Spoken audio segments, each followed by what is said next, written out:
you ever been betrayed by your wife on your wedding day, and then faced an even more heartbreaking scene after a near-death experience? During my wedding reception, I make a toast to my wife's true love. He smashes his wine glass in retaliation and snaps, "I lost to you and allowed you to marry Isabel, but you shouldn't have humiliated me in public." My wife, Isabel Eaton, is furious. She calls me petty and says she's disgusted by men like me who get jealous over the smallest things. She rips her veil off and runs after her true love. I chase her, wanting to explain myself, however a car rams into me. Isabel turns to glance at me but doesn't stop as she goes after her true love. I'm taken to the hospital to be rescued, however my heart dies despite my body recovering. Upon regaining consciousness, I call my father. I've cut off contact with him for the past 3 years, but it's time to cave. I'll go ahead with the marriage alliance, Dad. Even on the day I was discharged from the hospital, there was still no sign of Isabel Eaton. Throughout the time I was hospitalized, she didn't drop by to visit me, not even once. With my right arm still in a cast, I had no choice but to take a cab home, yet when I got there, I couldn't unlock the door no matter what I tried. Left with no other option, I called Isabel. When the call connected, it was the voice of Cameron Dunn, Isabel's first love, that I heard through the speaker. "Oh, you're back, Jeremy. Izzy is in the shower," Cameron said. Before I could say anything, I heard a click and the door was unlocked from the inside. Cameron cheerfully ushered me in.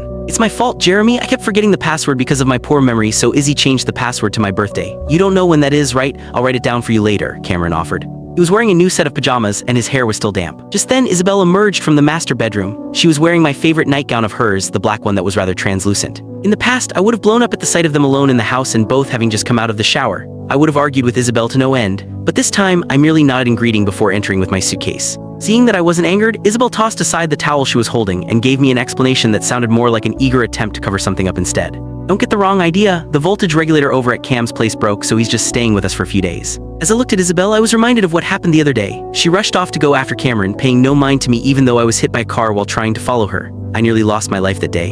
It was from that moment onward that all my love for her vanished. "I didn't get the wrong idea," I replied as I continued to make my way to the bedroom. "Cam's family has gone abroad. It's not easy for him to stay here all by himself. We grew up together. Now that he has nowhere else to stay, who else would take him in if not me?" Isabel continued to explain. I calmly waited for her to finish. She probably forgot that for the sake of pursuing this relationship with her, I had cut off contact with my family for 3 years now. Cameron didn't have it easy, huh? What about me? She was standing in my way, so I had no choice but to halt in my tracks and repeat myself. I already said I didn't get the wrong idea about anything. Grabbing my arm, Isabel snapped, "You've been giving me attitude since the moment you entered the house, Jeremy, and now you won't even listen to me properly when I'm trying to explain the situation to you. What more do you want?" I finally lost all my patience. Shrugging her hand off, I uttered icily, "I told you, I haven't misunderstood anything." My broken arm hadn't fully recovered yet. It was giving me so much pain that I had no choice but to drop my suitcase, allowing it to fall with a low thud.